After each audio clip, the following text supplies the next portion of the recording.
Coming up on This Week in Radio Tech, we are at an amazing transmitter site, tower site. It's the Armstrong Tower in Alpine, New Jersey. It's a famous site, a lot of drama, a lot has happened here, and we're having a big SBE meeting here today as well. Let's see, Chuck Sackermann's going to be here, Steve Hemphill is going to be here, and Tim Braddock, plus a whole cast of characters. It's all coming up next on TWiRT. This Week in Radio Tech is brought to you by Broadcasters General Store with outstanding service, savings, and support online at bgs.cc. By Broadcast Bionics with the Bionics Studio, including talk show control, social media, and visual radio. Broadcast Bionics brings exceptional audience engagement to radio and TV. By Aiir, featuring Playout One radio automation software, comprehensive streaming solutions, website content management, and social media tools for maximum listener engagement on the web at aiir.com. By Angry Audio. Audio problems disappear when you get angry at angryaudio.com. And by Max Connect Wireless, prioritized high-speed internet service designed for transmitter sites and remote broadcasts. Hey, welcome into This Week in Radio Tech, the show where we talk about everything from the microphone, got some here, to the light bulb at the top of the tower, and have we got a tower for you? We're going to show you that in a few minutes, but I'm here at a really, really famous location with a couple of really famous engineers. So tell you what, we take a commercial break early in the show. We're going to put that off a couple of minutes and introduce our guests. First of all, on your, let's see, radio left, my right. This is Chuck. And Chuck, how do you say your last name? Sackermann. Sackermann. Yes. 2 N's on the end. 2 N's. All right. Yeah, don't drop the N. Who is Chuck Sackermann? Well, that's because you're at the Alpine Tower. Yeah. Or the Armstrong Tower in Alpine, New Jersey, and I've been fortunate enough to be involved in this site for the last 50 years. Oh my goodness, so 50 years. I'm here to shed a little bit of light. That was since you were a little boy. Since I started climbing trees and cutting the grass, and I've been here a long time. What about climbing the tower? I worked my way up to that, and I've done that a few times. Chuck Sackermann. We're going to be talking to Chuck about the history of this amazing tower site. And we have here Steve Hemphill. Hi, Steve Hemphill. Hi, Kirk. How are you? Tell me about Steve Hemphill. Well, I'm an Armstrong aficionado, as you've probably gathered. I'm a big fan. The man that's responsible for making my career possible. And so that's the principal reason I'm here today. We have an interview coming up with Steve where he's going to talk about some early history of FM broadcasting and show us a studio, not really a reproduction or recreation studio, but a studio that they use here for an experimental FM radio station. And I'm going to keep. We'll see that when we get to it. It's This Week in Radio Tech. I'm Kirk Harnack. I work for the Telos Alliance. Big appreciation to Telos for giving me a couple hours off. And we've actually got an audience here today. Oh, my goodness. I wish I could turn the camera. Wait a minute. I can't. Let's see. Let's see if Suncast can put this on. Look at that. Look at that. Great. Oh, my goodness. I've always wanted a studio audience, and there they are. That is just awesome. Just awesome. All right. Hey, we're going to hit our first commercial. When we come back, we're going to talk about the history of this site, the Alpine Tower, Armstrong Tower. We're going to get that story straight. We'll get it straight in just a minute, and hear about the history of Edwin Armstrong right here. We'll be right back after this word from Aiir.com. Hey, it's Kirk Harnack, and I'm here with Ricky Lee, the CEO of Aiir. Ricky, you guys make a fantastic automation system, but streaming is a really big deal. Tell me about streaming with Aiir. It really is. We've got a beautiful streaming platform with an incredible dashboard with fantastic analytics. And you can buy it for just $20 a month, all you can eat. No limits on bandwidth or bit rates. And you can also record shows as well. So if you like to deliver on-demand content for $20 a month, you can stream and deliver that on-demand content to an RSS feed that can feed your radio player, your mobile apps, or a podcast that people can download and enjoy. Now, $20 a month, that must be for just some slow MP3, right? No, MP3, AAC, and we also now support HLS, which is big in the industry right now. Wow, that's pretty amazing. How do I start to explore or find out more about streaming through Aiir? You go to aiir.com, AIIR.com/streaming, and from there, with a credit card, you can sign up and get started. Thanks so much to Aiir, AIIR.com, for sponsoring This Week in Radio Tech. And I'm a happy user of Playout One. We've got 21 of them out there running radio stations right now. Love their support, love the software. Thanks a lot, Ricky Lee and everybody, Dave Briley Jones and everyone at Aiir, AIIR.com. Okay, it's Kirk Harnack. We are at the Alpine / Armstrong. We'll get the story on that in just a second. Tower site. There's a beautiful tower here. And in fact, tell you what, instead of just telling you about it, Suncast, let me put you on the spot. Suncast is our producer. I sent Suncast a couple of pictures taken from my drone earlier today of this site. And Suncast, if you can real quick see if, oh, there you go. Look at that. That's where we are. We are in, the building that is kind of in your lower left, just to the right. Well, it's just to the right of the T. It's kind of the biggest building except for the transmitter building down there. It's just below the radar dome. So that's where we're broadcasting from right now. And that tower with the 6 arms on it, 3 levels of arms, we're going to hear there. Look at that. We're underneath that right now. And this show is being transmitted not only on the internet, but on and licensed experimental radio station at 42.8 megahertz. So we're going to hear more about that from Steve in just a couple minutes. Chuck Sackermann, tell me about this site and the history before it got built and then as it got built. Okay. So actually, we should have kicked to Steve first because the site became relevant because of the change of what happened between Armstrong and Sarnoff. So we should start with that, I think, and then I can explain how the site became relevant. Yeah, and what's happened with it today. We did today. talk about that a little bit earlier, but that's why the site's here. Because of the relationship between General Sarnoff and Major Armstrong, that when they had a falling out, principally over FM, that the Major decided, well, okay, you're not going to cooperate, so I'm going to cash out my RCA stock, which the Major was the largest stockholder in RCA at that time. Really? Yep. And the money that he got from that cash out, he bought the property here and put the buildings up and decided to market and distribute and demonstrate FM to the public by himself. Yeah. So that's the reason why things are here, why Alpine's here. And if that relationship between he and Sarnoff hadn't have soured, who knows? It may never have happened. RCA could have bought all the FM rights, and Alpine wouldn't have been necessary. I mean, I'm making that assumption. Yeah. But when you look at the facts, it's very possible that that's exactly what happened or would have happened. Now, most of us engineers who have known AM and FM for years, if not decades, we kind of understand how FM gained ground and crossed listenership numbers with AM maybe in the late 70s, early 80s. But at the time that Major Armstrong developed FM and was working on that, what was he so excited about? What made him believe that this is the future of wireless radio? Well, it kind of started when he was working with Michael Pupin, who was his professor in his electrical and engineering studies at Columbia. Two of them were trying to figure out a way to eliminate static on AM. You know, that horrible noise that you get not just during thunderstorms, but during any period of ignition noise from cars, appliances running, electrical motors, things like that. So that was the impetus behind the Major developing FM, to get rid of static.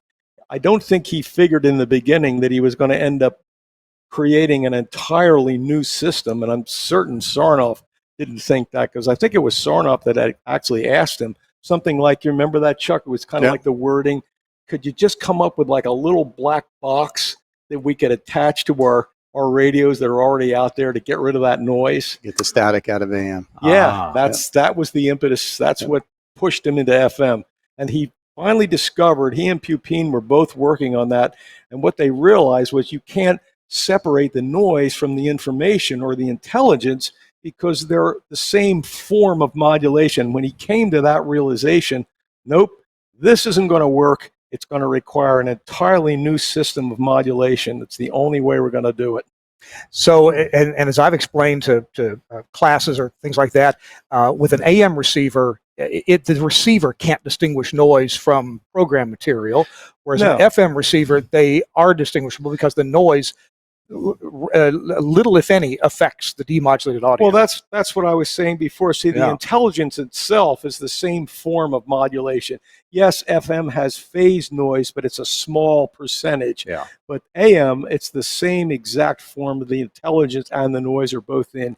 You can't have one without the other. Yes, you can narrow the bandwidth, which will eliminate it, but it's not going to completely get rid of it altogether. So back to just before this site, Armstrong, what you said, sold the stock in RCA, right? And took that money and bought property. The land here. Okay. With the plans to do what with that land? This was so he could independently develop FM the way he wanted to see it happen, because of all the resistance he was getting from Sarnoff and RCA and pretty much everybody else, because it was generally thought in the engineering community that I'm trying to remember John Carson's wording. John Carson is the father of single sideband. Oh. He worked for AT&T. He was no idiot. He knew what he was saying. So when people would get information from him, they tend to believe it. But he didn't consider, a narrowband FM is one thing. Wideband is a whole nother thing.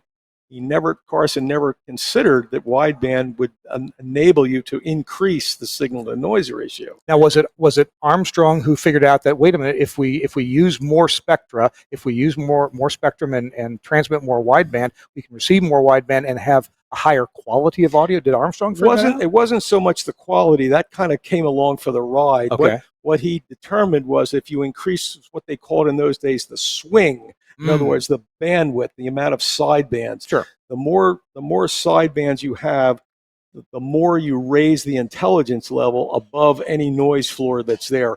AM, you're limited, as you know. Once you read 100% AM, the carrier clips and is cut off. Yeah. You can't go below zero. Right. You're at a limit. But with FM, there are no limits. As long as you have the bandwidth to allow the sidebands to expand, you could go on forever. Yeah. And as you keep increasing it, the power of the signal goes up, but the noise floor stays the same. I don't want to get ahead of myself, but when did pre-emphasis become a thing? Well, the thing with the FM technology, there's a triangular noise shape that comes with it. So the higher frequency components in FM are more susceptible to noise.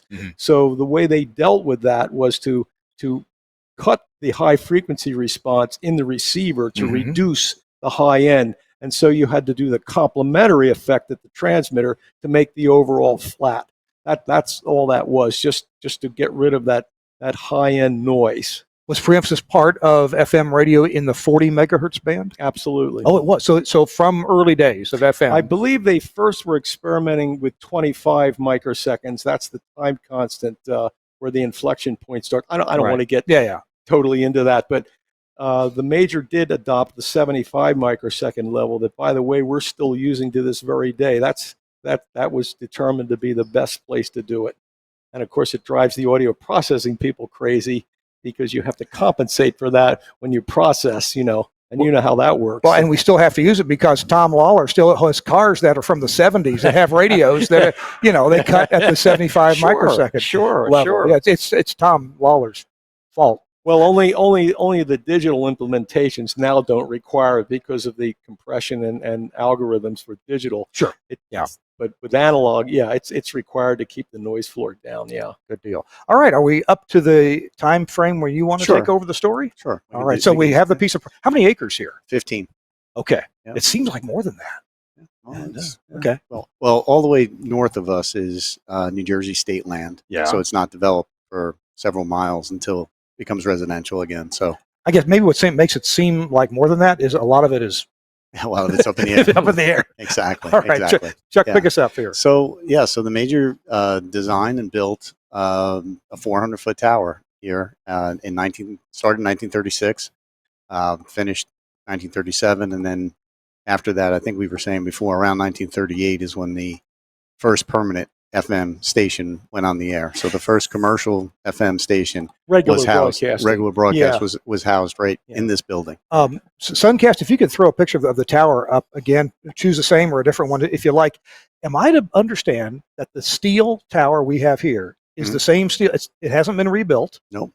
Nope. I'm sure it's been painted. It's been painted several times. It's been structurally brought to current codes. Yeah. But it is the same tower that was designed and built by American Bridge and Steel. I'm guessing. And you reinforced the four corners too, Chuck, right? Yes. Yeah. The foundations, the whole tower have been retrofitted over the years to be kept current with current building codes. I'm guessing the lighting system may have been updated over the years. Lighting system's been updated a few times, and as you said, it's been painted several times. Okay. I'm just amazed that, not that they could build a tower like this in 1936, 37, but that it's still here. It is amazing, and it's amazing that it's still relevant.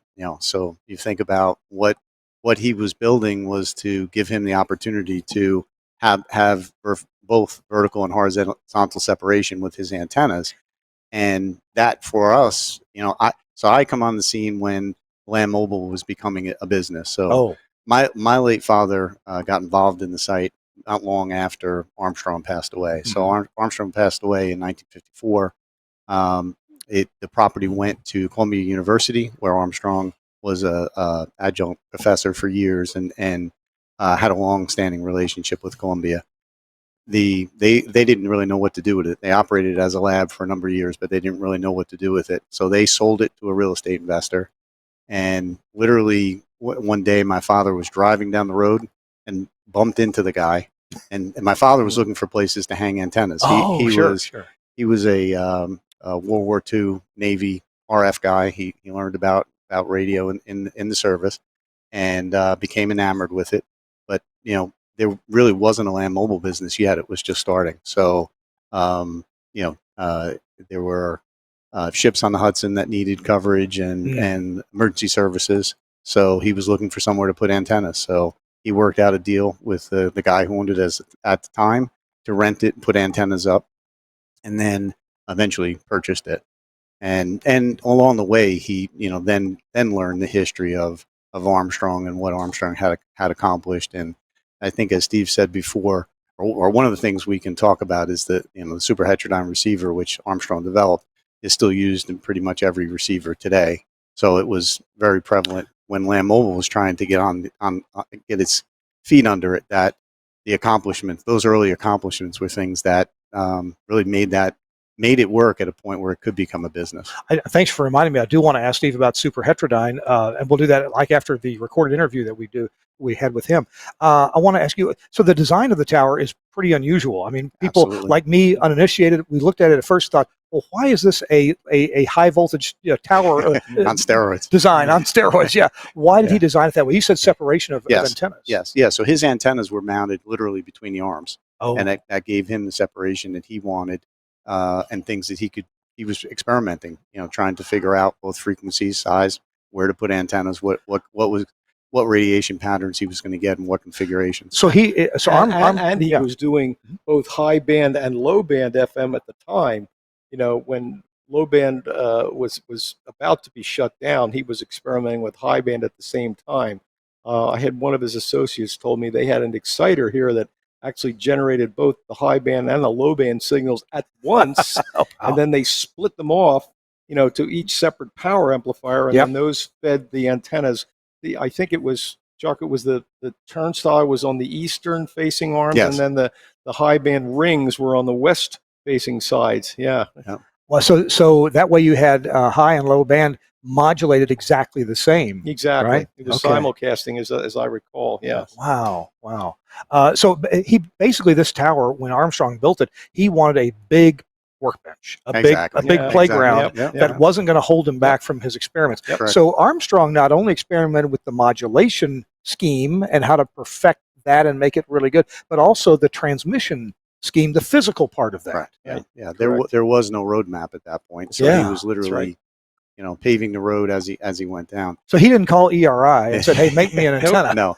And that's actually a really good segue into the facility itself. So the building we're in right now was his original laboratory and the location where the first FM stations were. Mm-hmm. Across the road here, there's a machine shop, which housed machinery and parts and things. So whatever they needed, there was nowhere you couldn't call to go get it. You had to make it. Right. So whether it was made in the lab here or it was made in the machine shop, they were self-sufficient here. Oh my God. All right. So now your dad enters the picture with land mobile radio, looking for a place to hang antennas, and ended up buying the site eventually. Correct. Yeah. And then now right now there's no television or FM broadcasters on this tower. Well, so there's WFDU is here. Okay. And yeah, so the television history, so my during my father's time, it was predominantly land mobile. So it started with two-way radio, early IMTS, paging too. then paging, and then eventually cellular, and all that essentially we've made accommodations for over the years. When I first started coming up here, there were trailers under the tower. Was before the building. The building was built in 1991. Oh, okay. So,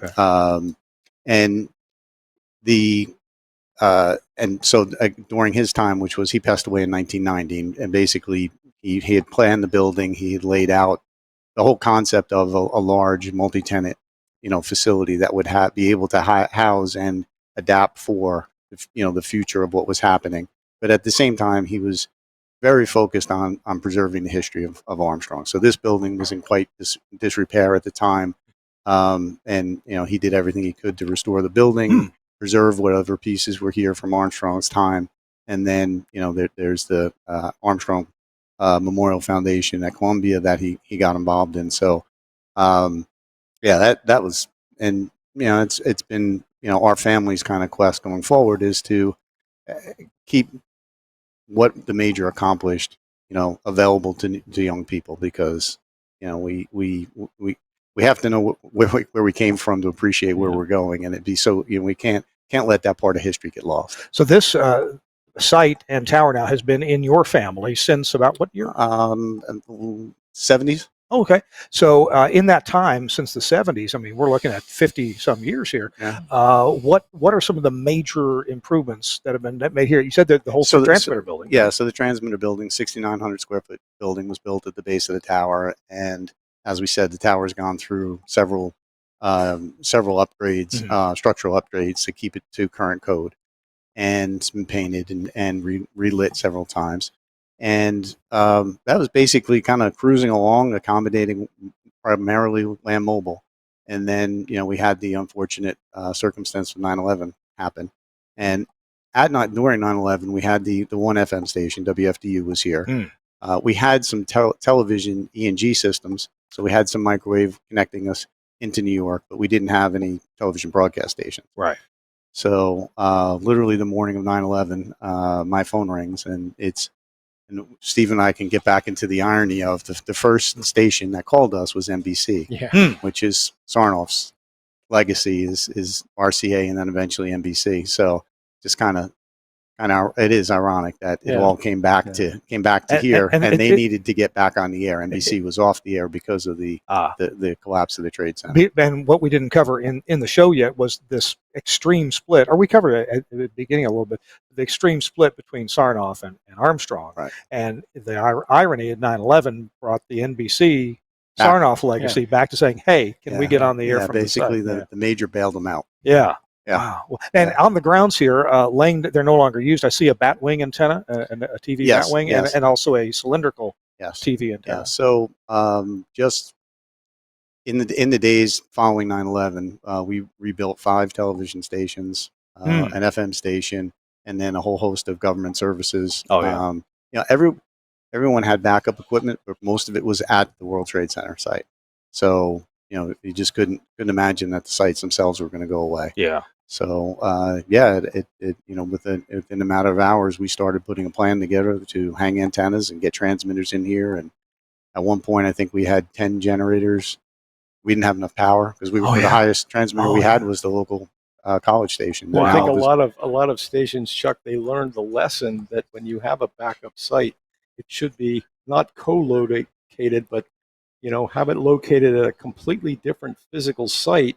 Just for as an example, what happened during 9/11, if you lose everything, you're completely, in trouble. So it makes sense to have a completely separate tower location for your backup.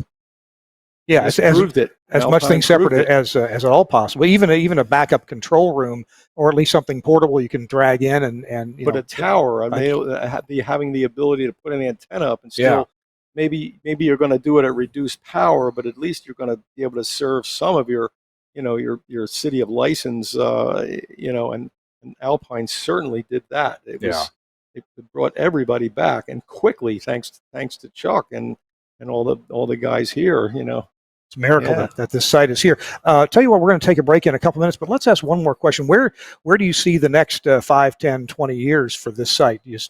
Well, unfortunately, we continue to see innovation on wireless, and we're looking. There's some low band antennas out there now that are doing high speed trading, and wireless just continues to innovate. So we're excited about seeing where it goes. Isn't that amazing? High speed trading because the internet's not fast enough.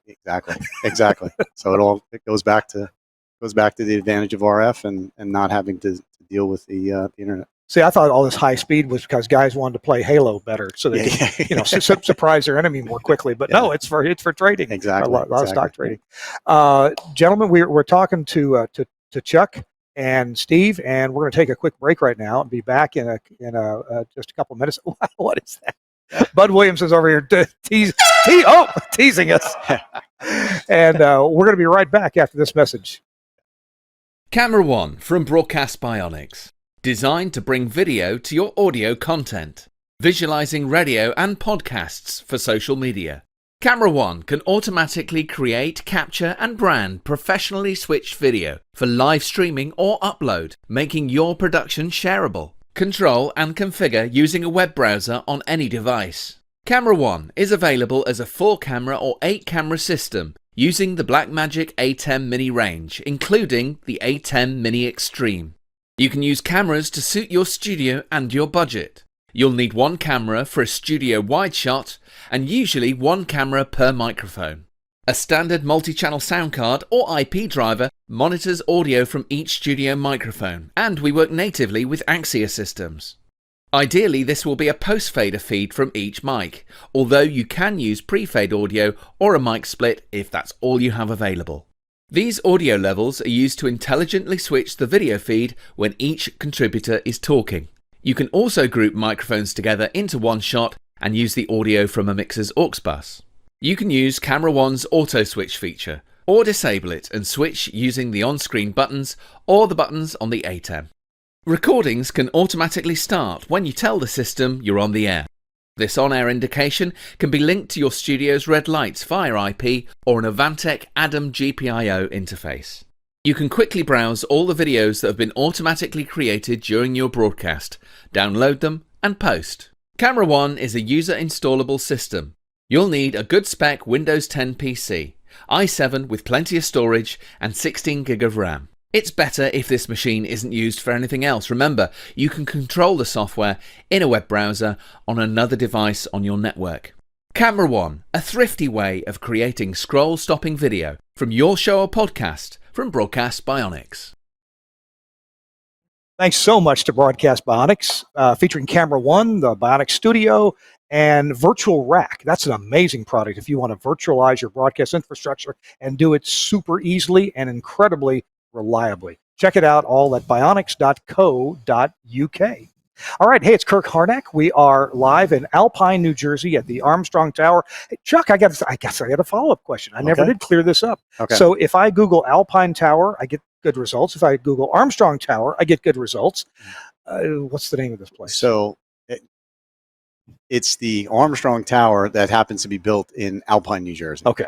So some people refer to it as the Alpine Tower. Some people refer to it as the Armstrong Tower. Is this the only tower in Alpine? It actually isn't. There's more than one, but it is the tower. It's the only 400-foot tower in Alpine. So yeah, we in fact, it's so prevalent in the town that it's in the town's logo on their police cars. Really? So, yes. Oh my goodness. We should have got it.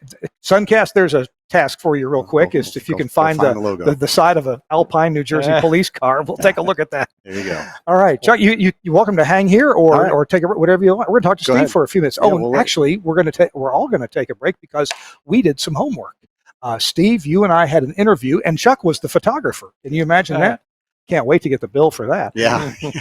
So Suncast, maybe you've got that video ready. I think I did a countdown on it, and hopefully you've got it queued up. And let me know if I need to keep vamping a bit. This is a 10-minute interview that we did with Steve about the studio that he's built and a little bit more information about the tower site. So let's take a look at that. We're at a very special place here underneath the Armstrong Tower. Steve Hemphill is with me. Hi, Steve. How are you? Good to see you. Kirk, how are you? I'm great. Pleased to meet you. Tell me, or tell our audience where we are. Too.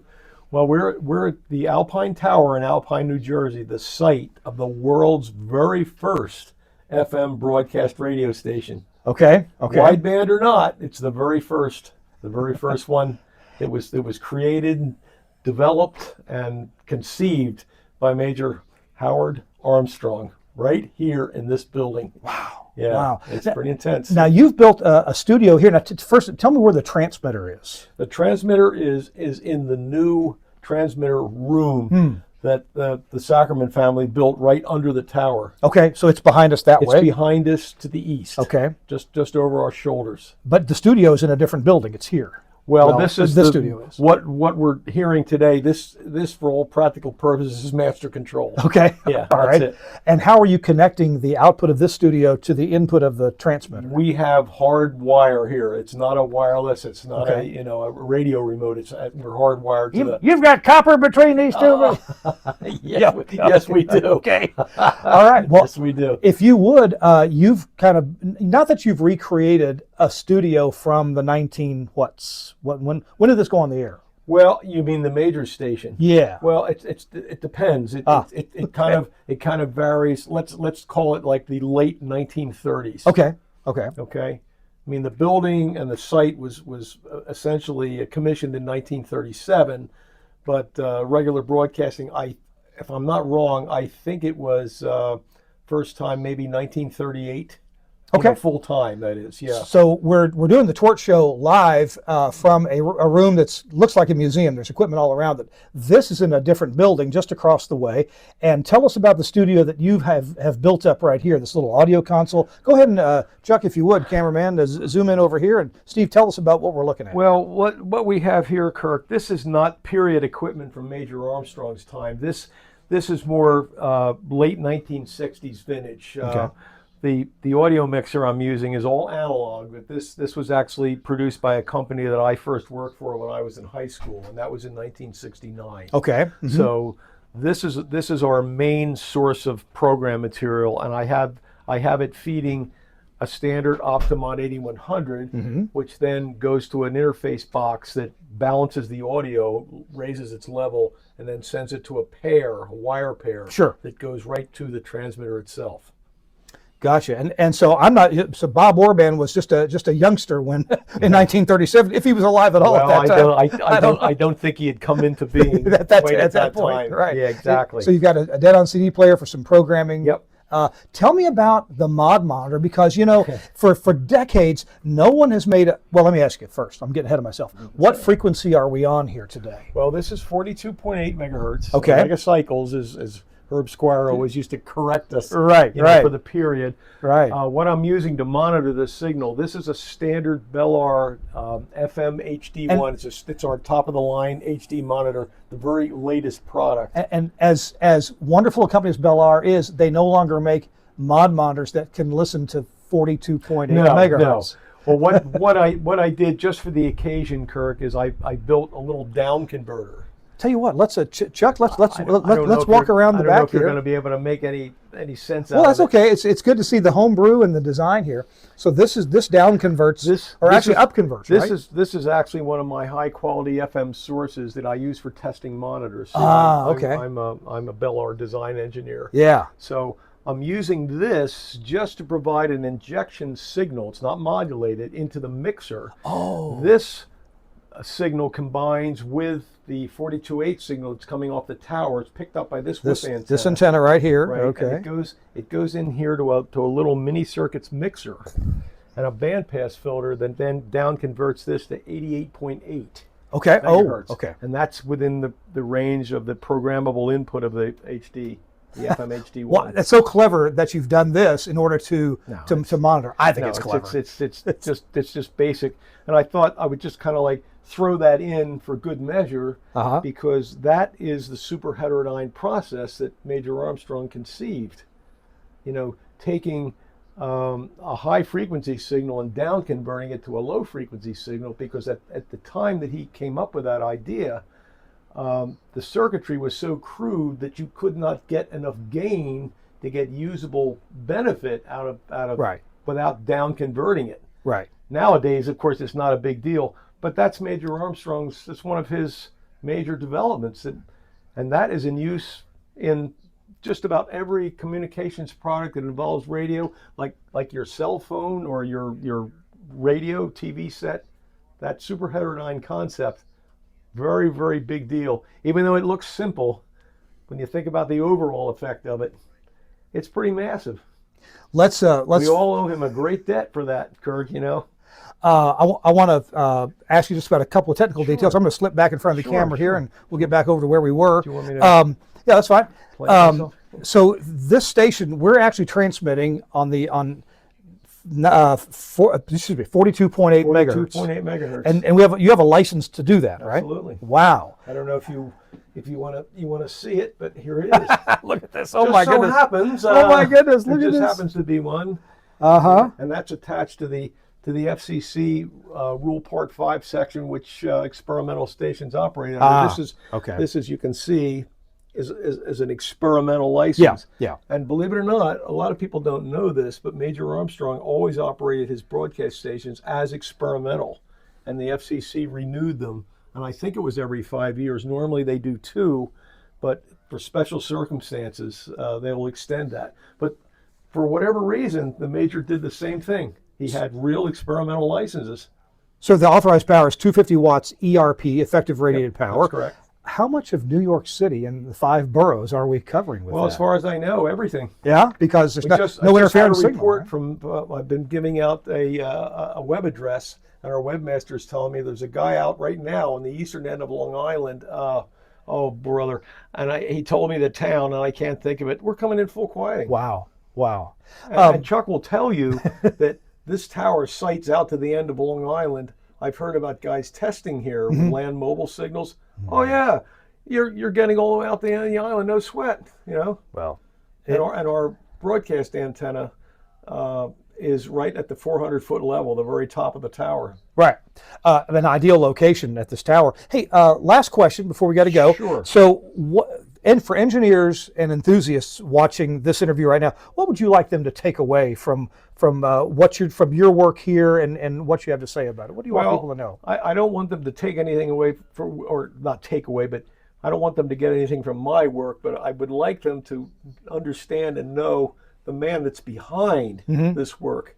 You know, the man that's given me a career, everything I've practiced, FM and everything to do with FM, including land mobile, everything came from that man's head. Yeah. And that's that's my thing that I'm trying to get across.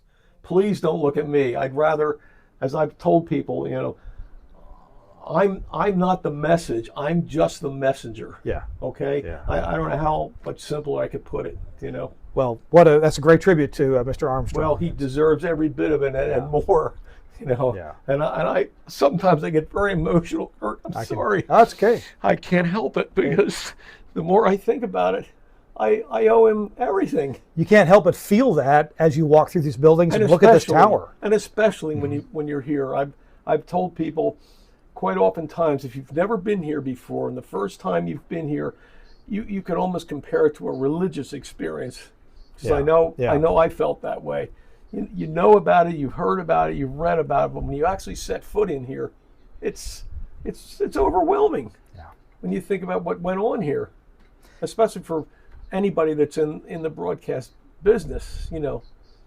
Steve, thank you for sharing with us. Oh, it's my pleasure. Really Kurt. Appreciate it. Thank you. It was thank you very so much. good to meet you, and thanks for doing this. You know, help spread the Major's legacy. That's what it's all about. Well, you guys, the people that run the site and the SBE chapter, it's all come together to give me a great experience today. I drove 15 hours to get here. I know, and I'm so glad that you did. I certainly hope you enjoyed it and you learned something about Major Armstrong while you were here. Awesome. Cool. Thanks a lot. My We'll be right pleasure. back with My more of pleasure. TWiRT in just a minute. Thank you, Steve. Appreciate Great. it. Okay. How was that, Kirk? Is that Perfect. okay? Awesome. Thanks very much, Steve Hemphill. And he's here live right now. And look what has shown up on the set here at Alpine, New Jersey at the Armstrong Tower site. And also Tim Braddock has shown up on the set too. Tim, why don't you tell us what this is? Well, this is one of the Alford antennas that ring around the top of what we call the saucer of the Empire State Building. And I worked at Empire for about, actually I worked at Empire in the 80s. For WBLS, and then went back in the 2000s and worked 12 years. So before the first bombing at Empire, you could go, or at World Trade, you could go up Empire, open the portal, and actually touch these things. They weren't always on the air, but they fascinated me. And then when I heard they were taking them down, I figured, well, they're gone forever. It's a piece of history. And I was really excited to find out that not only did they find them, but then they auctioned them off, and I got one. So this is going to go in my yard. I'm really excited about it. I'll probably load it up into a transmitter tomorrow and blow my name. I know the FCC. Mr. Braddock, we're from the FCC. There's some kind of unauthorized transmission going on here. So, that would be the second time I got busted by the FCC, but that's a long story. So, yeah, these are really cool. Kurt's taking one home. Well, the nice thing about this antenna is it's pretty broadband. So, very broadband. So that means you could be on 88.3 one day and 107 point whatever the next day. Yeah, I'm going to load it up on a frequency agile transmitter and sweep it and see what it'll do. Mr. FCC, I don't know what they're talking about. No, you can see right here my illegal transmitters operating on 98.3, not whatever frequency that they were complaining about. Yes, at a tenth of a watt, of course, because it's legal. So there were 32 of these bays circling in two rings, and they were at an angle. They weren't straight out. They were at angled. So that was the irradiation. If you see a picture, an old picture, I don't know if we don't have one, but I may put one on the TWiRT website or Facebook page. Yep. Yeah, so you'll see how pictures.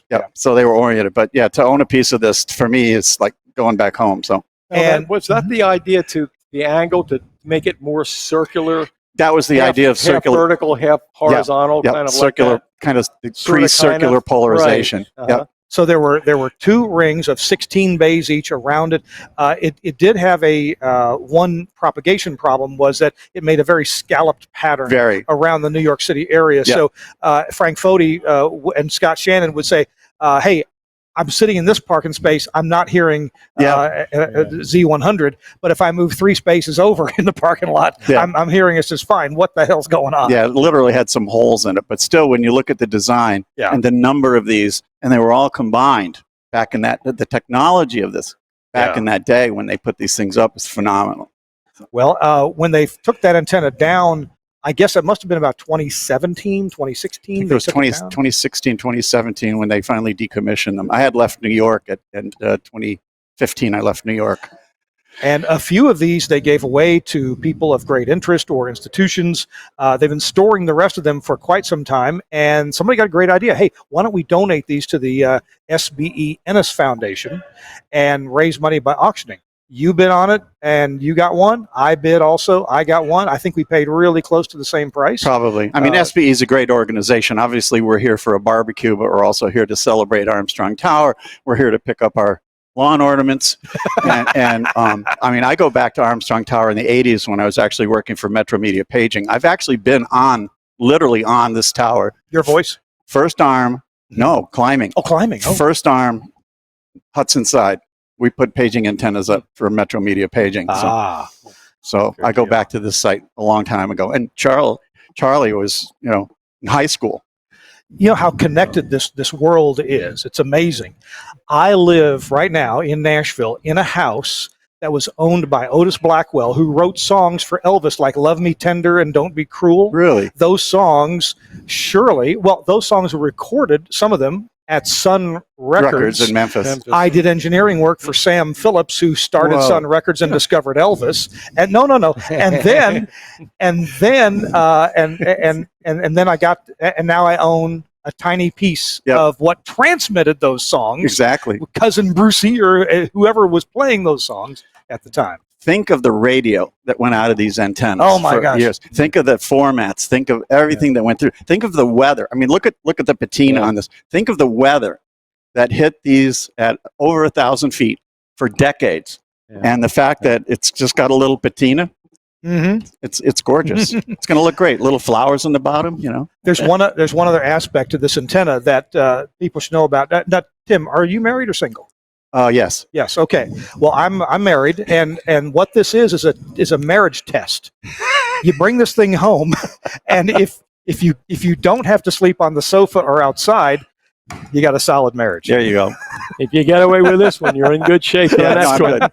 No, the only thing that's going to complain is my cat. So no, we're all good. But the neighbors are very excited. I showed them a picture of it, and I told them I was coming down here to get it. And they all know that I worked in New York radio for a number of years. So they saw a picture of it. I said, yeah, this is going to be in my yard Saturday morning. If you want to come over, we'll have a yard party. So, hey, if you guys could hang on, I need to do a commercial right now for a great sponsor that you probably know something about, and although a competitor of somebody that you've been working with. So just kind of stand here and bear it, okay? I love them all. They're great. And when we come back, Steve Hemphill is going to have some story about superheterodyne. It's always been a concept that I've been interested in, thought I understood, maybe I don't. Like to hear what Steve has to say about it engineering-wise, because Major Armstrong was pretty big into superheterodyne. It was his baby. His he was baby. The father. His baby. Hey, our show is brought to you in part by our friends at Innovonics. And one thing that Innovonics, well, they do a lot of things well, but one thing that I personally own is their Sophia monitors. I own a Sophia HD radio site streamer. There you go. It's on the screen right now. You know, we moved 8 radio stations on the island of Maui in Hawaii, and I really needed a way to listen to these stations remotely from back in Nashville, Tennessee, that we could check. It's not really a modulation monitor. It really provides audio. It gives great RDS information and HD radio pad data information. So we use the Sophia site streamer at our stations, Akamai Broadcasting in Maui.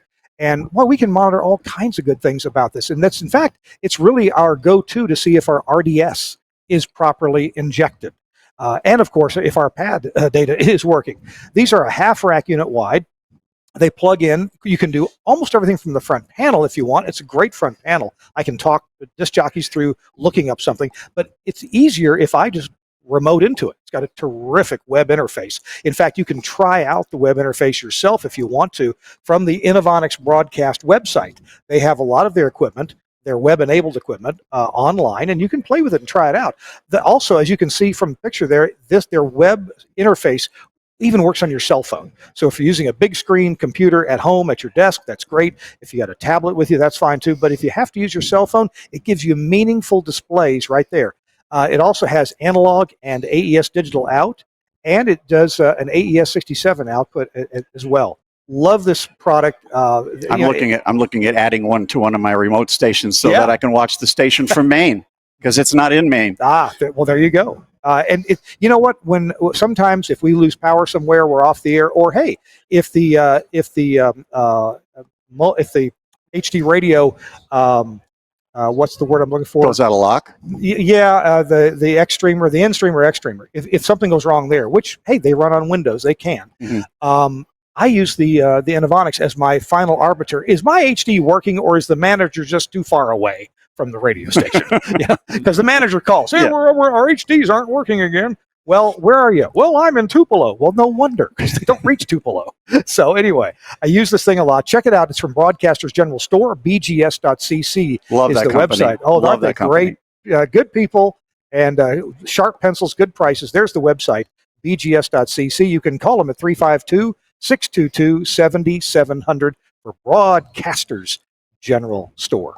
Thanks so much, BGS, for sponsoring This Week in Radio Tech. Okay, I'm going to step back in here where it's more comfortable, right in the middle. Steve, follow me in here. Steve Hemphill is going to talk to us about the whole concept of superheterodyne. So, hey, it used to be back in the 60s and 70s when you bought a radio at Radio Shack, they would advertise, this radio is superheterodyne. Or maybe you'd buy a kit that says it's a super regenerative receiver, and that's hard to say. Talk to me about superheterodyne, the concept, and why it's so important for what we do. Well, superheterodyne was developed by Major Armstrong. This was one of his most noteworthy developments, and what it allowed him to do in the early days of radio was get very high gain and with the resultant sensitivity for reception of very, very weak radio signals. And see, in the old days of radio, we kind of take things for granted today. Everything works.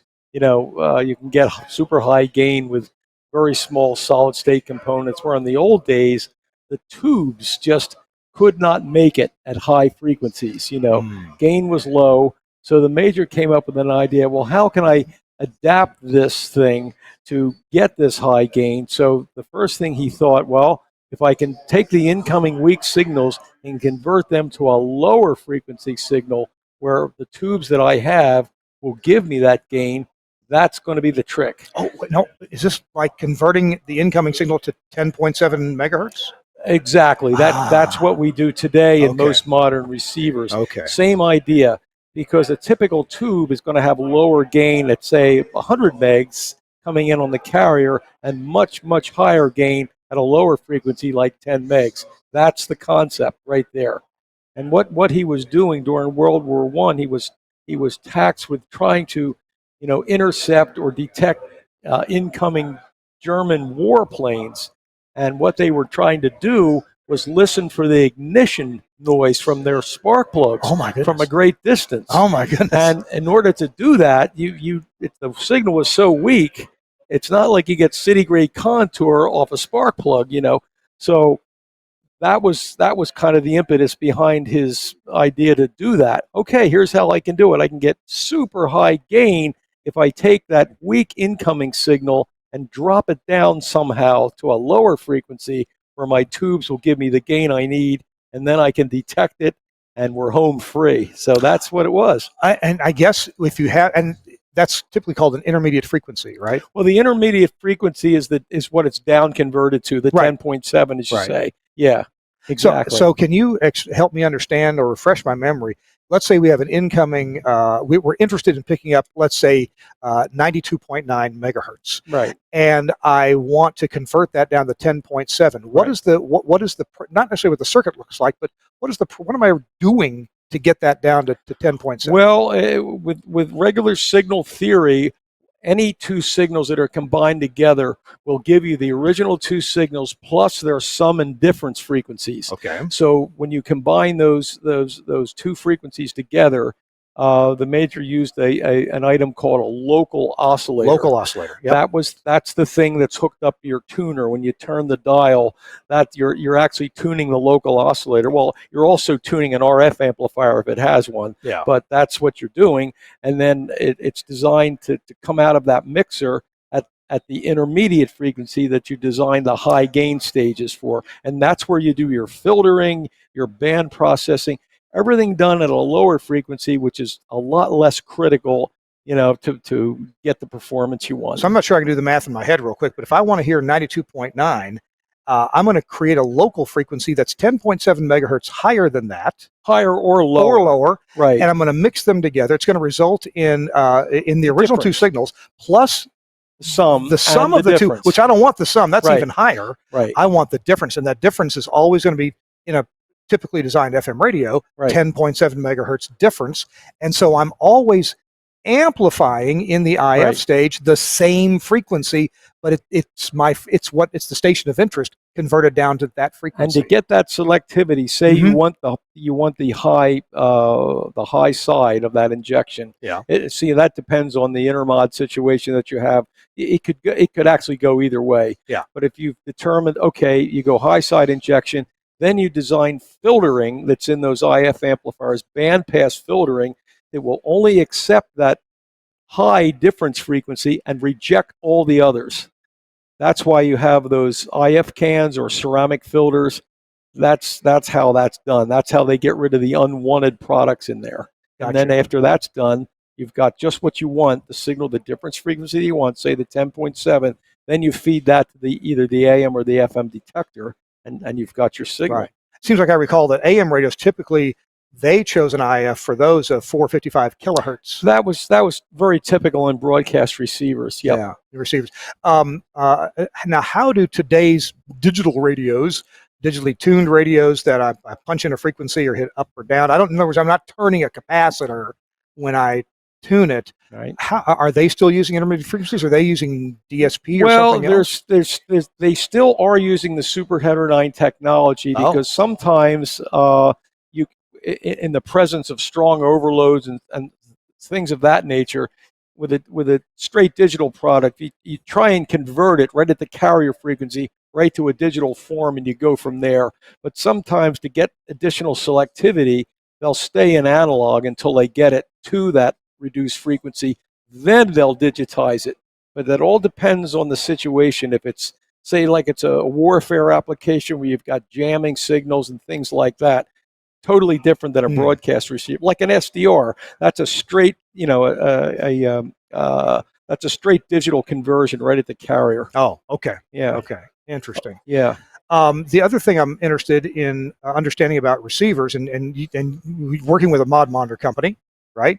With LR, you've designed all things like that because a mod monitor has a receiver in it, right? We do the same thing. Yeah. We do the same thing. Okay. At Bellar, our typical IF frequency is 650 kilohertz, and then we're working with 88 to 108 carrier signals. So we actually have a crystal oscillator that's in place in our older analog versions that down converts, that mixes. There's a mixer in there, and then it takes the difference between the carrier frequency and the crystal frequency. And it just so happens we use high side injection, so that crystal frequency is always 650 kilohertz higher than the carrier frequency. One other question I have about receivers, and that is when you have an FM receiver, you can do, and I don't know the right words to call it, so help me out here. We can do a limiting effect. In other words, you amplify the P out of something. Correct. And that way, weak signals sound just as loud as strong signals, maybe, or they have.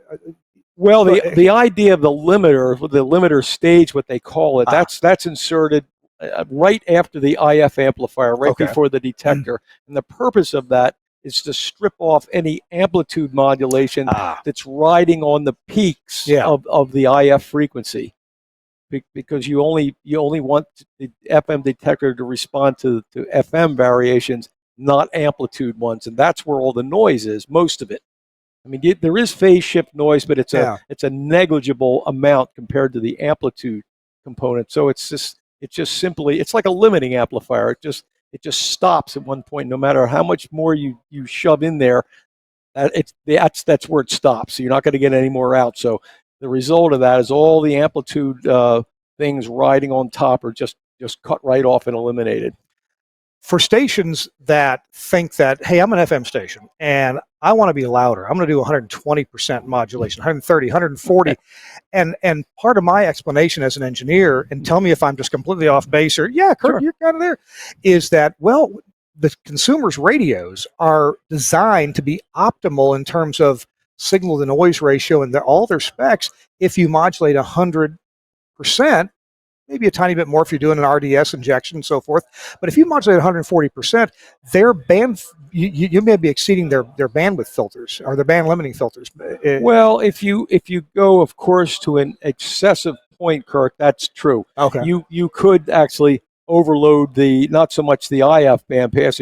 If you're modulating that much, you're really going to be in trouble. Yeah. But I mean, your FM demodulator is only capable of being linear, over a fairly limited amount. Okay. But the idea there is to keep your peak average level up as high as you can. Sure. So when you're out in a fringe area, you're going to have better, reception to the listeners out there that are out beyond city grade contour. That's the whole trick, really. Gotcha. I mean, as far as how it began, anyway. Now, after the loudness wars, of course, there was some different philosophies about that sort of thing. Everybody was in major markets, primarily were beating themselves over the head. And I remember one time, because I did manufacture a composite limiting product at one point, and I was part of that. I should be ashamed of myself in a way, but there's a limit to how far you should take that, I'm sorry, we have so much to talk about, and we're just about out of time. Your company was Solid Electronics Labs. Solid Electronics Labs, which I've certainly heard of your composite clipper. Yes, I don't make them today. They were an all analog product. Yeah. But what I did at the time, I saw other competitors that were Eric Small was one, and Frank Foti just happened to be another one. Frank made a product called the Dividend, which was a filter to get rid of the hash that comes from the clipping. But I found a better way to combine those two things together, the clipping and the low pass filtering, to give a nice clean signal, even though you're clipping away at 6, 7, 8 dB of composite processing. Wow. It's like physics, because you're always going to give up something to get something. There's no free lunch, as they say. By the way, I noticed, since you've worked with Bellar, Arno Meyer, for years and years, and I noticed something in the U.S. That your mod monitors behave differently than in some certain Central and South American countries. So what I mean by that is, in the U.S., the meters tend to stop about 100, 105, 110%, and that's where I see the Bellar meters stopping. But for example, I spent some time engineering in the country of Colombia, in South America and Central America, and what I noticed is the meter would always stay above 110. The minimum was about 110. Now, is that a difference in the mod monitors that you ship to Colombia, or is that just not at all? Not at all. The only thing that the primary no, it's a good point. But the major difference between, say, the European countries and the United States is our pre-emphasis constant. You'll generally find 50 microseconds in different parts of the world, depending on what country you're in. Sure. But as far as the response of the meters and what in FM broadcast FCC language, 100% modulation is considered plus and minus 75 kilohertz. That's going to be the same no matter if you're in Colombia or if you're in South Carolina. They must adjust their processors differently. They probably do. Steve, I thank you for being with us. Kirk, it's my pleasure. We're going to take one more commercial break, and when we come back, is Tom Lawler around? Because I promised I'd wrangle him for a second. Maybe he's gone out. Okay, well, hey, Steve, maybe you could see if you could locate either Tom Lawler, big guy, drove that big Lincoln in here, or Bud. Okay. Maybe you get Bud over here. Okay. He's right there, and I'll see if I can hook him for you. I appreciate it. Thanks a lot. Okay, Kirk. All right, that's Steve Hemphill. And hey, our show is brought to you in part by a couple of great companies. One of them is Angry Audio. Angry Audio makes this audio console that if you run your own studio, a podcast studio, maybe you need just an extra small console in a studio somewhere in your radio station, the Rave console is a beautiful, beautiful thing. It's from Angry Audio. Mike Dosh is the designer of this. And let me tell you, Mike knows all about how to correctly design mic preamps, line preamps, analog line preamps, and then the mixing buses, and then the output circuitry. He also understands really well how to do logic circuitry, logic that's meaningful, that does the things you need it to do in your application. So, obviously, the Rave console, let me tell you, not obviously, but it is a low-priced console. Get yourself a quote from your favorite dealer for a Rave console, and you're going to be surprised at all the things that this does. And when you get it, you're going to unbox it and feel like, I got all this for that much money. You've got 4 mic preamplifiers, and the first 4 faders can be either mic or line input. Then you've got the possibility for a fader that does mix minus for a codec, another one mix minus for a telephone hybrid, and you can bring in all kinds of different telephone hybrids, even their Bluetooth gadget. You can bring that in, or an external hybrid if you want to.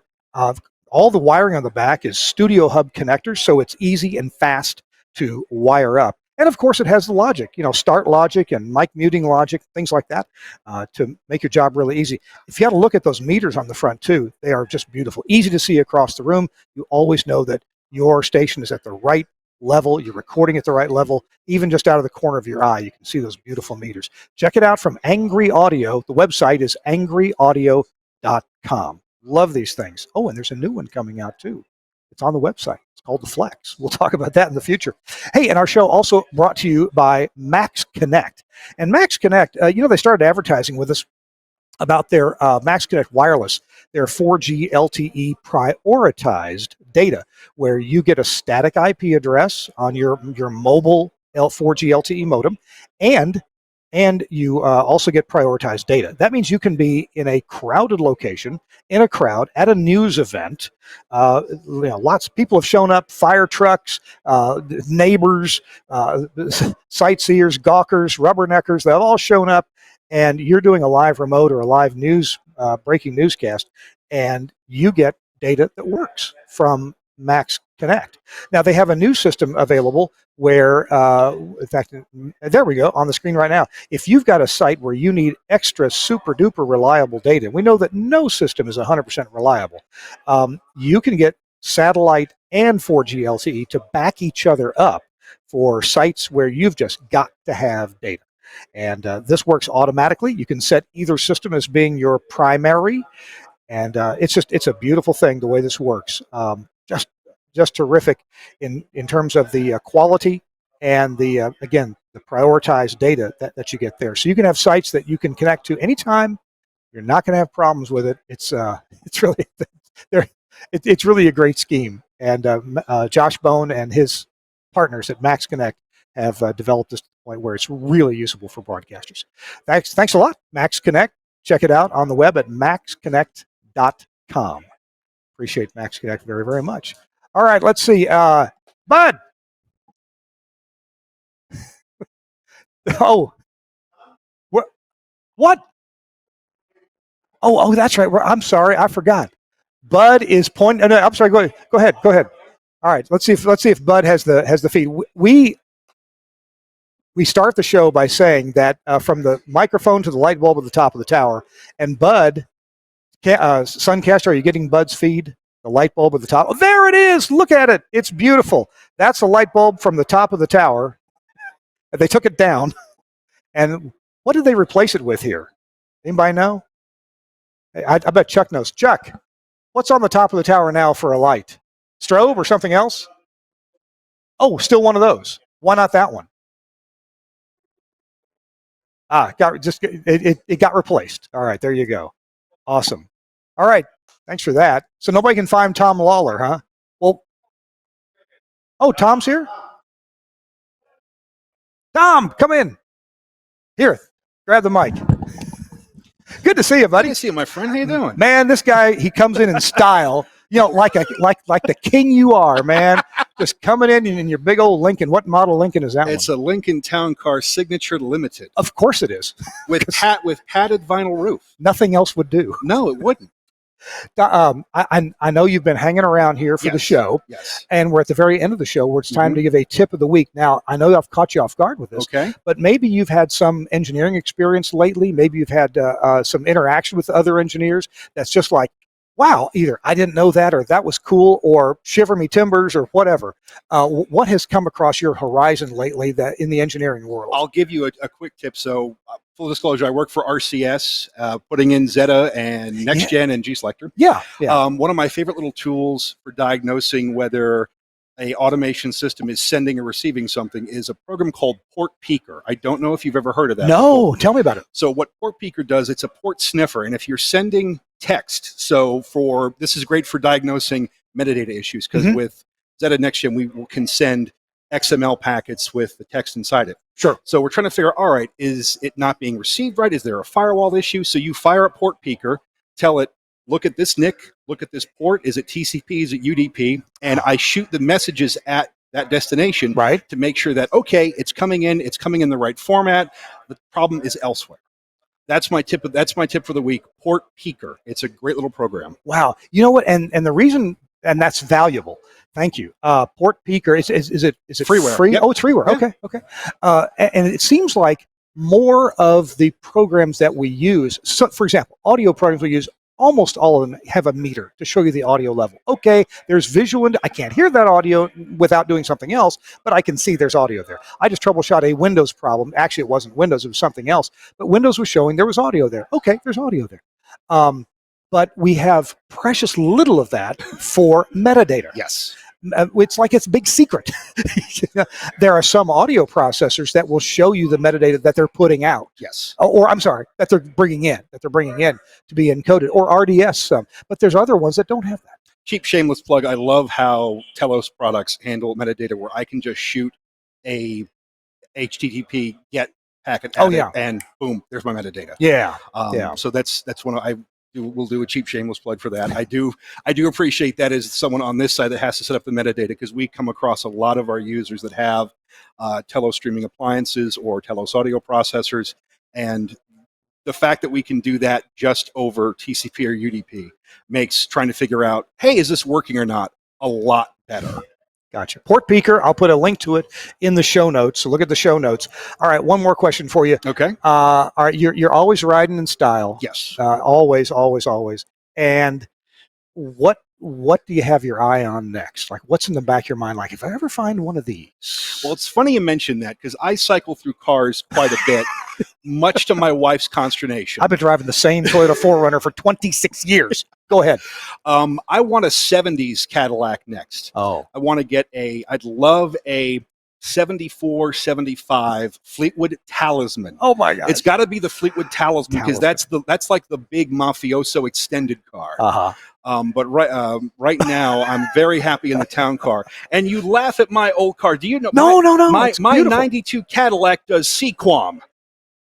Oh my God! I guess it would. It does AMAX. Yeah. It does AMAX Sequam. Oh my goodness! Wow. Yeah, there was back in the AM stereo days. I would get in somebody's car and I'd say, "Hey, this Mustang, you got AM stereo in that?" Well, I've never heard of that before. Yeah, you got AM stereo because my station's transmitting it. Yeah. I wish they would have promoted this more. See, that's the great thing about the big old boats is that, the FM is not very selective; it's very sensitive, and AM is barn door wide. Yeah. Okay. Yes. In Pittsburgh, we still have some music AM stations. In fact, we have one Sequam AM music station. Yeah. So riding to the car shows, and that is very entertaining. Tom, always great to see you. Pleasure, my friend. Thanks for stopping by. Let's say thanks to Suncast, our producer, for producing today's show. Big thanks to Chuck Sackermann and the whole staff here. It's been just fantastic. What a beautiful day. We had some rain earlier, but it's turned out glorious now. Good food. I believe it or not, I hit up Wawa before I got here, so I didn't try any of the food yet. Actually, I stopped at a Wawa for coffee this morning. Oh, they have the best coffee. And I stopped in New Jersey, and you know what that meant? You didn't have to pump your own gas. I know. I stayed in my car. 20 regular cash. That's a Jersey thing. I got to teach you Jersey. I just gave him my credit card. Said fill it up. Is it improper to tip the guy? If they squeegee your windshield? No, he didn't do that. But then you don't tip him. Well, I did. If you go back to that Wawa, they'll remember you. Actually, we had a nice conversation about valvoline instant oil change, because the same guy that pumped my gas works also. He has a second job, make ends meet. Works at a Valvoline instant oil change. He knows my Valvoline sticker on my car, so we had a nice conversation. I felt good about it. Gave him a little tip. So, well, again, you should be good to go till you get to Pennsylvania. By the way, since you're heading out to Central PA, I'll tell you this: the Shady Maple Smorgasbord. Oh. If you're going to be going to Central PA, it's the world's biggest buffet. Shady Maple Smorgasbord. It's Pennsylvania Dutch home cooking. Before you get back home to Tennessee, head over there and get yourself a good meal. You know what city is it in? It's in Amish country. It's near Lancaster. Okay. All right. I'll have to check it out. Thanks. Hey, we're going to go. Thanks for joining us, and thanks to everybody who helped make the show possible. And we'll see you next week on This Week in Radio Tech.